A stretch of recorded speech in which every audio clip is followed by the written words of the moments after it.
Осман Этик Хасене халықаралық ұйымының мүшесі. Ол Германияның Штутгарт қаласынан оңтүстікке арнайы келген. Ұйым бүкіл мұсылман бауырларға қолдау көрсетеді. Құрбан айт мейрамы қарсаңында Хасененің 100-ден астам өкілі әлемнің түкпір-түкпірінде мұқтаж жандарға жәрдем беріп жүр. Ал күнгейге алғаш рет аяқ басқан Осман Этик мырза бірінші кезекте Түркістанға барып тәу етіпті. Содан кейін ғана мүгедектер мен әлеуметтік аз қамтылған жанұяларға қайырымдылық жасауға кіріскен.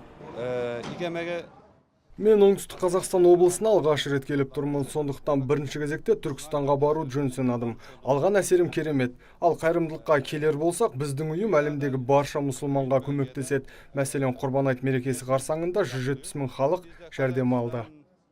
Қазақстан Халқы Ассамблеясы мен Түрік этномәдени орталығы жыл сайын құрбандық шалып, мұқтаж жандардың қажетін өтеуге тырысады. Дегенмен бірлестік биылғы жылы тек Шымкент қаласын қамтып қоймай, облыстағы көмекке зәру отбасыларға қол ұшын созды. Сөйтіп 15 бұқа мен бір түйенің еті мүгедектерден бөлек балалар үйіне де жіберілді. Тағын 2 жетімдер үйі бар. Бірінші майда Төле бидегі, екіншісі сол Арыс қаласындағы. Одан басқа бір 60-қа жоқ мүгедектеріміз бар. Өзіміздің мына жердегі Достық ауылынан бар. Бұның ішінде қамтылған барлық ұлттың өкілдері бар. Бұл жерде қазағы да бар, орысы да бар.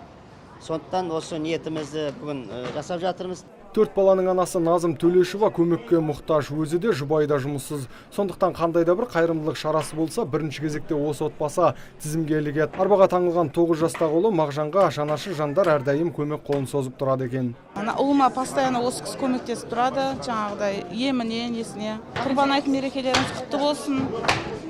Жасап жатқан неғыла берсін, жемісін көре берсін, үлкен рахмет. Неден барлықтарыңызға айт мерекесі құтты болсын. Құрбан айт кезінде 300 адамға арналып ақ дастархан жайылды. Мұнда кез келген қала тұрғыны астан дәм татып, айтты қалып кетуіне болады. Нұрсұлтан Тұрысбеков, Талғат Қырғызалиев, Абзал Тұрабеков, ТВК телеарнасының жаңалықтар қызметі.